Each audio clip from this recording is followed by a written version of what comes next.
जय श्री राम भक्तों, राम राम। आज मैं आपको हनुमान जी की साधना का संपूर्ण विधान आप लोगों को देने वाला हूं। ध्यान रहे भक्तों, हनुमान जी ऐसे देव हैं जो अपने भक्तों पर बहुत ही जल्दी प्रसन्न होते हैं। और अगर हनुमान जी जिस भक्त पर प्रसन्न हो गए तो कभी भी नाराज नहीं होते। आज जो मंत्र आप लोगों को देने वाला हूं, यह साबर मंत्र है और इतना शक्तिशाली है, इतना शक्तिशाली और पावरफुल है। इस मंत्र के द्वारा हनुमान जी तत्काल प्रकट होकर अपने भक्त की सारी समस्याओं का समाधान बता देते हैं और अपने भक्त का इतना ध्यान रखते हैं।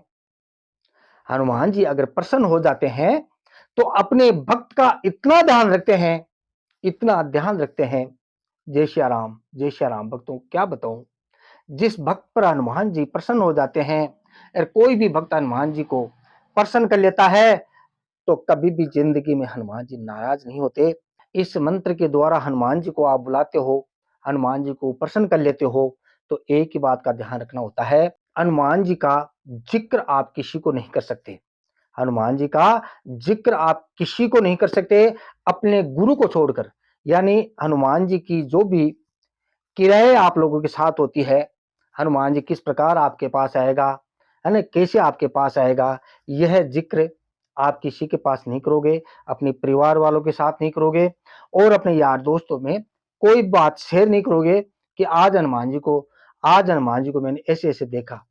ऐसा आप जिक्र नहीं करोगे। ऐसा अगर आप जिक्र करोगे तो हनुमान जी नाराज होकर आपके ऊपर कृपा दृष्टि छोड़ देंगे और आपसे हनुमान जी नाराज हो जाएंगे। बस इसी बात का आपको ध्यान रखना होता है। वीडियो स्टार्ट करने से पहले मैं आप लोगों से हाथ जोड़कर निवेदन करता हूं कि आप भक्त लोग मेरे को दिन में फोन करके शर्मिंदा ना करें। आप जब भी मेरे से बात करो तो रात्रि 8 बजे से 10 बजे तक ही आप मेरे से बात कर सकते हो। और मेरे से गुरु मंत्र लेना चाहते हैं, ऐसे भक्तों को क्या करना होगा, प्रातः काल 6 बजे मुझे फोन करना होगा और आपको सिर्फ मिस कॉल देना है। मैं जैसे ही टाइम मिलेगा, मेरे को जैसे ही टाइम मिलेगा, मैं आपसे बात जरूर करूंगा। गुरु मंत्र प्राप्त करने का समय है सुबह 6 बजे से 8 बजे, यानी ब्रह्म मुहूर्त में ही गुरु मंत्र दिया जाता है। इसके बाद में गुरु मंत्र नहीं दिया जाएगा। और दिन में फोन ना करे, और दिन में फोन ऐसे भक्त करे जो साधना करना चाहता है, जो साधना करना चाहता है, मेरे से जुड़ना चाहता है, ऐसे भगत दिन में फोन करे।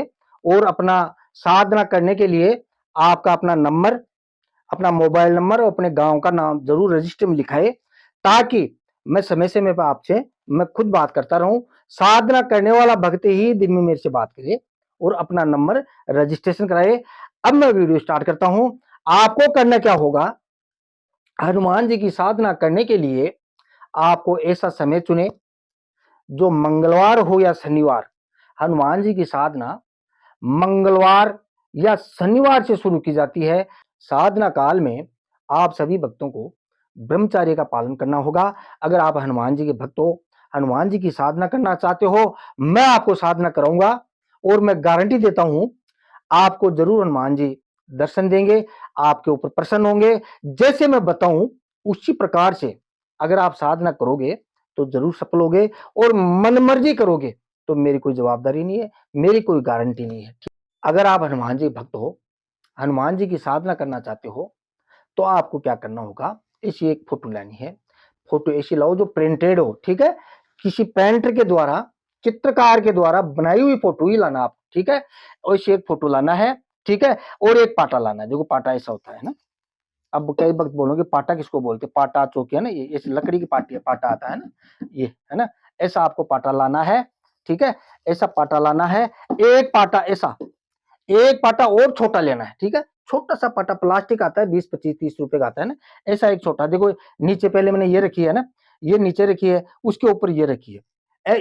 ये इसलिए रखा जाता है कि दिखने में जो आप दरबार लगाओगे एकदम सुंदर लगे। मैं इसकी फोटो भी आपको भेज दूंगा, ठीक है ना। ये सुंदर लगे इसीलिए एक छोटा सा पाटा और ऊपर रखना है ना। ऐसा पाटा रखकर इसके ऊपर आपको एक फोटो रखनी है, ठीक है। इसके ऊपर आपको एक फोटो रखनी है, फोटो रख देनी है। उसके बाद में आपको ऐसा लोटा, एक लोटा यहाँ रखना है यहाँ पे, है ना, और ऐसे इसको पानी से भर देना है, ठीक है। इस लोटे को आपको पानी से भर देना है। पानी से भर के आपको इस लोटे को यहाँ हनुमान जी के बिल्कुल सामने रखना है और ऐसा आपको दीप लेना है, ठीक है। ऐसा आपको दीपक लेना है, आड़ी बात वाला, है ना, और उस दीपक को आपको यहाँ जलाना है, हनुमान जी के बिल्कुल सामने आपको दीपक जलाना है। आगे सारी बातें आपको बताऊंगा। और ये जो लोटे, 2 लोटे आप यहाँ रखे, 1 और 2 लोटे यहाँ के रखे हैं, इसको आपको चावल से भरना है, ठीक है। इसको इस लोटे को चावल से भरना है। चावल से भर के आपको ऐसे रख के इसके ऊपर ऐसे ढक लगा देना है। अगर ये ढक नहीं लाते तो कोई बात नहीं, चावल से यहाँ तक चावल से भर लेना, ठीक है ना, कोई दिक्कत नहीं है ना। ऐसे आपको रख कर ऐसे आपको नारियल रखना है। नारियल आपको ऐसे रखना है। देखो, नारियल का एक तो पूंछ होती है, एक मुख होता है ना, तो नारियल का मुख है ना अपनी तरफ, जब अपन बैठेंगे तो नारियल का मुख हमेशा, नारियल का जो मुख है, नारियल का मुख है हमेशा पश्चिम दिशा में रहना चाहिए। नारियल का जो मुख है हमेशा पश्चिम, एक ही बात का ध्यान रखना है, एक ही बात का ध्यान रखना है, नारियल का जो मुख है, ये मुख है हमेशा पश्चिम दिशा में रहना चाहिए, ठीक है ना। नारियल का मुख पश्चिम दिशा में होना चाहिए। ये जो लोटा है इसको भी ऐसे चावल से बनना है, ऐसे ही नाप को नारियल रखना है, ठीक है। ये बात आपको समझा गई। अब आगे बताऊंगा कि ये नारियल की कौन कौन सी देवता रखना है, ठीक है। और ऐसा आपको एक हवन कुंडी, छोटी सी हवन कुंडी मिट्टी की ले लेना, या मार्केट से मिलती है रेडीमेड हवन कुंडी लेके आना। उसको आपको यहाँ नहीं रखना, यहाँ पे, यहाँ से दिखाई नहीं देगी आपको, थोड़ा ऊपर नहीं रखा, मैंने तो ऊपर रखी है ना, लेकिन आपको ऊपर नहीं रखना है, यहाँ पे रखना है, ठीक है। यहाँ पे, क्योंकि यहाँ बैठकर आप मंत्र का जाप करोगे, तो हवन कुंडी को हमेशा आपको नीचे रखनी है, लेकिन आपको मैंने यहाँ ऊपर रखा हूं, मैं आपको दिखाई नहीं देगी, ठीक है। ये बात आपको समझा गई। उसके बाद में अब आपको बताता हूं, ये जो नारियल है, ये जो नारियल है आप किसका रखोगे। ये जो नारियल है, जो राइट हैंड में जब आप बैठोगे तो राइट हैंड में, जैसे आप यहां बैठोगे तो राइट हैंड ये हो गया। ये जो नारियल है आप अपना गुरु, जो भी आपको साधना करवाता है, जिसने आपको हनुमान जी की साधना दी है, उसके नाम का ये नारियल आप रखोगे, ठीक है। ये बात आप समझा गई भाई। ये जो नारियल है गुरु महाराज के नाम का रखना है। ये जो नारियल, ध्यान रहे, ये जो नारियल है अपने पितरों के नाम के रखना है। जय श्री राम। ये जो नारियल अपने पितरों के नाम से रखना है। भक्तों ध्यान रहे, जिस घर में पितृ दोष होता है उस घर में साधना अगर करोगे तो कभी भी सफल नहीं होगे। कोई भी शुभ कार्य करोगे देवताओं के प्रति तो आप कभी भी सफल नहीं होगे, अगर आपके घर में पितृ दोष है तो। अगर नहीं है तो भी आपको ये नारियल तो ये रखना ही पड़ेगा, ठीक है। अगर आपके घर में पितृ दोष नहीं है तो भी ये नारियल, अपने पितरों को खुश करने के लिए नारियल आपको रखना पड़ेगा। ये बात आपको समझा गई। उसके बाद में आपको यहां पर सुंदर सा आसन लगाना है। यहां पर भाई फोटो के बिल्कुल सामने आपको एक सुंदर सा नरम और मुलायम आसन लगाना है। भाई आसन के तो कई विधान तो बहुत लंबे चौड़े हैं, लेकिन आपको आपके पास नहीं मिल पाएगी वो चीजें, ठीक है। आप तो ऐसा करना, कोई नरम कम्बल हो ऐसा आसन लगा लेना। लाल अगर आसन लेते हो बहुत ही अच्छी बात है, ठीक है। और साधना काल में, साधना काल में आपको सिले हुए कपड़े नहीं पहनने, ठीक है। जैसे मेरे पास ये लुंगी है ना, ऐसी धोती आपको पहननी है, और ऐसा एक कुर्ता नहीं पहनना, ठीक है। आपको ऐसा दुपट्टा ऐसा कुछ ले लेना है ना। साधना काल में ऐसे सिले हुए कपड़े नहीं पहना करते। कोई भी साधना करो, हनुमान जी करो, चाहे किसी भी देवी देवता की साधना करो, चाहे भूत प्रेत पिशाच किसी की भी साधना करो, आपको कभी भी सिले हुए कपड़े नहीं पहनने चाहिए। अगर सिले हुए कपड़े पहनोगे तो नकारात्मक शक्तियां जो होती है वो आप पर ज्यादा अटैक करेगी, आपको भ्रमित करेगी। और अगर आप खुले कपड़े पहनोगे तो मतलब आपके ऊपर कोई भी शक्ति अटैक नहीं करेगी। इसीलिए ये साधना काल में बिना सिले हुए कपड़े पहनने चाहिए। ये बात आपको समझा गई। और यहां बैठकर अब आप आगे चलती है, और यहां बैठकर आपको सबसे पहले इस दीपक को आपको जलाना है। दीपक हमेशा आड़ी बात वाला लेना है, जैसे बत्ती आपको आड़ी लगानी है, ठीक है ना। आप चाहो तो अग्निकोण में यहां एक अखंड दीपक रख सकते हो, लेकिन ऐसा मत करना। मैं बोलता हूं ऐसा मत करना, क्योंकि अखंड दीपक लंबे समय तक आप मंत्र का जाप करोगे तो अखंड दीपक हमेशा बुझ जाता है। होता कुछ भी नहीं है, क्योंकि हमने जानबूझकर दीपक को नहीं बुझाया, लेकिन अपने मन में एक प्रकार की ग्लानि आ जाती है, अपनी जो आत्मा है एक टूट जाती है कि मेरा दीपक बुझ गया। इससे क्या है कि आपकी ऊर्जा नष्ट होती है। तो आपको क्या करना है, अखंड दीपक नहीं रखना, क्योंकि ये बुझ जाता है। और फिर भी अगर आपका मन करे तो आप अखंड दीपक जलाते हो तो बहुत उत्तम बात है। अगर आप अखंड दीपक जलाते हो, ठीक है, तो जब भी इस दीपक को आप जलाओगे, इस दीपक को जलाओगे, तो अखंड जो दीपक है इसको टोचन करके, बत्ती को ही आपको टोचन करके यहां जलाओगे। यही बात का ध्यान रखना। अगर अखंड दीपक आप जलाते हो तो ये जो दीपक जलाओगे इस दीपक से टोचन करके, है ना, जलाओगे। अगर अखंड दीपक को, अगर बत्ती वो साफ करना है, मान लो अंदर से तेल खराब हो गया है ना, अखंड दीपक को आपको साफ करना है, तो अखंड दीपक से ऐसा दीपक ये टोचन कर दीपक जला देना और उसको साफ करके, और फिर से इस ये जो दीपक है ना, इससे ही वापस बत्ती को, उस अखंड दीपक को वापस जला देना। अगर अखंड दीपक रखते हो तो, और नहीं रखते तो भी चलेगा। अखंड दीपक, अगर अखंड दीपक आप रखते हो तो बहुत ही उत्तम बात है। अगर नहीं रखते हो कोई बात नहीं है, क्योंकि भगवान भाव के भूखे होते हैं, बजरंगबली भाव के भूखे हैं। दूसरी बात एक और भक्तों, वीडियो थोड़ा बड़ा हो जाएगा, लेकिन मैं पूरी बात बताऊंगा इस वीडियो के अंदर, क्योंकि काफी भक्त ऐसा है, क्योंकि काफी भक्त ऐसे हैं जो जंगलों में रहते हैं, ये सब नहीं कर सकते। ऐसे भक्तों के लिए आपको कुछ भी करने की कोई आवश्यकता नहीं है। अगर आप दीपक जलाते हो कोई बात नहीं, लेकिन जंगल में बैठकर अगर ये साधना करते हो, जैसे बड़ है, पीपल है ना, नदी है, मंदिर है, ठीक है, और जंगल, जंगल में बैठकर ये साधना करते हो, तो ये सब करने की कोई आवश्यकता नहीं है। आपको बत्ती जलाने की आवश्यकता नहीं है, आपको अगरबत्ती जलाने की आवश्यकता नहीं है। अगर बियावान जंगल में वैराग्य रहकर, अगर वैराग्य रहकर ये साधना करते हो, तो ये सब करने की कोई आवश्यकता नहीं है। ये सब गृह गृहस्थी में रहकर, गृह गृहस्थी में रहकर हनुमान जी को प्रसन्न करना चाहते हो, ये सब चीजें लागू है।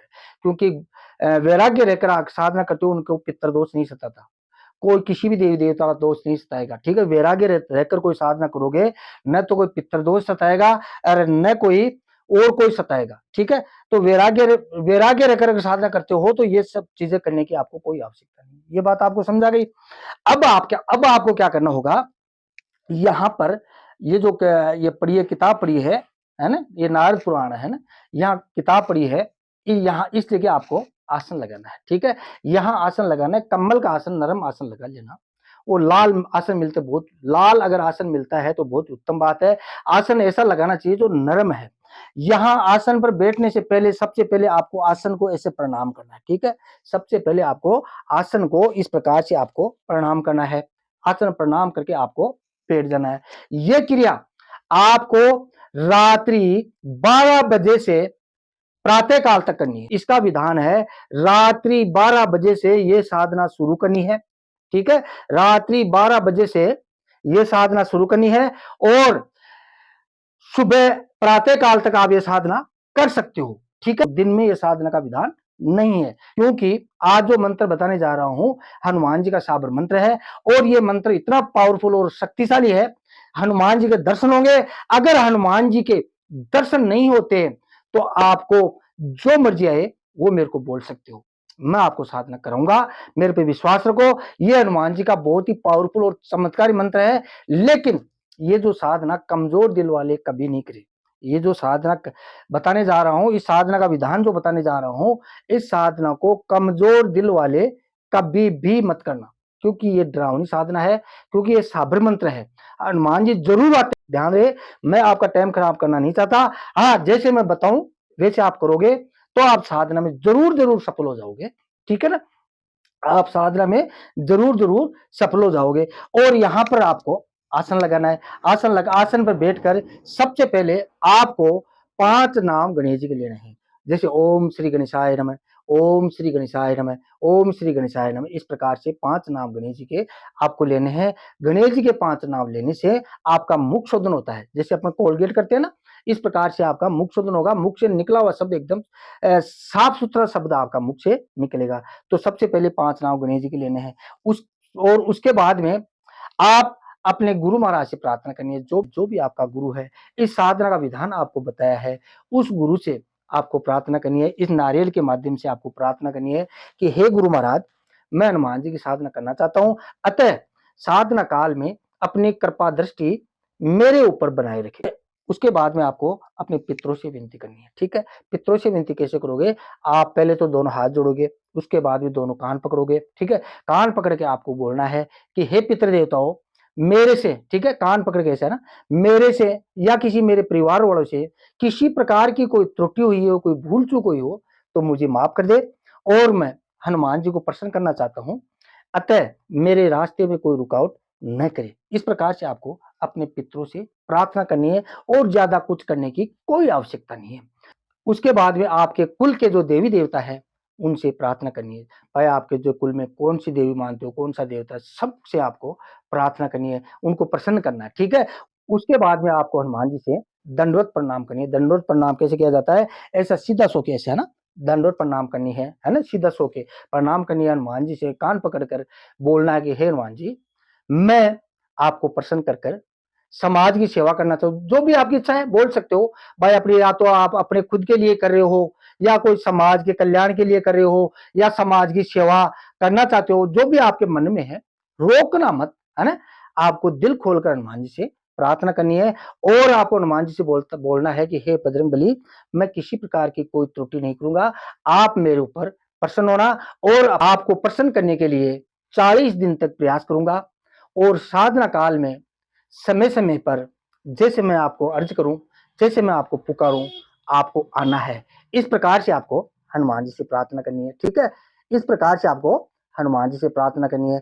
ये सब करने से पहले आपको एक दिन पहले हनुमान जी के मंदिर में जाना है, और वहां पूजा दे के आनी है, और हनुमान जी को प्रार्थना करनी है कि हे बजरंगबली, मैं आपकी भक्ति करना चाहता हूं, आपको प्रसन्न करना चाहता हूं, और मैं आपको प्रसन्न कर कर समाज की सेवा करना चाहता हूँ।